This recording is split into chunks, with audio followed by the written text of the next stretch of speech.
A Xunta de Galicia promove as bandeiras verdes que distinguirán aos concellos comprometidos coa paisaxe e o medio ambiente. Convocaránse anualmente e outorgaránse en base a 5 criterios. Esta Galicia Verde vai dirixida aos concellos que se comprometan a implementar boas prácticas e vai dirixida tamén aos veciños que formen parte dese concello que se comprometan a cuidar a paisaxe na que vivimos, o bosque no que vivimos, o lugar do litoral, en moitos casos, no que temos posibilidade de disfrutar. E as bandeiras verdes as vamos a conceder anualmente. E van a ter 5 criterios para poder optar a esta bandeira verde.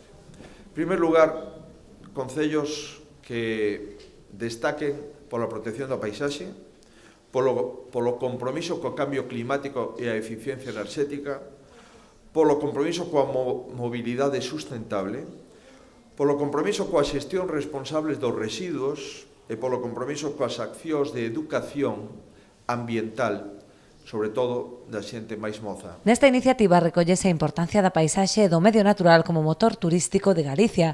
Neste punto, o presidente sinalou que o Concello de Portodosón foi o primeiro municipio galego en asinar un protocolo para poñer en valor as recomendacións contidas na Guía de Estudos da Paisaxe Urbana, publicada o pasado ano pola Xunta.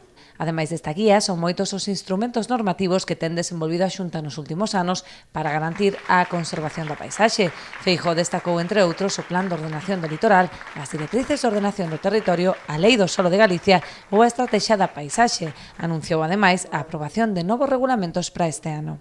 A 10ª, aprobaremos o Regulamento da Lei de Paisaxe nos próximos meses, a Estrategia Galega de Paisaxe 2021-2023 e as Directrices de Ordenación da Paisaxe de Galicia.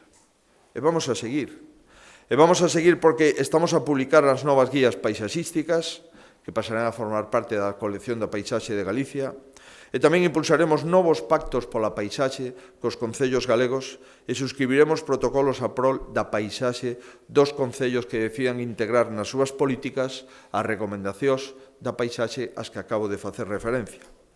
E vamos a garantir unha clara preservación do noso medio ambiente contando, como contamos, cunha nova lei de patrimonio.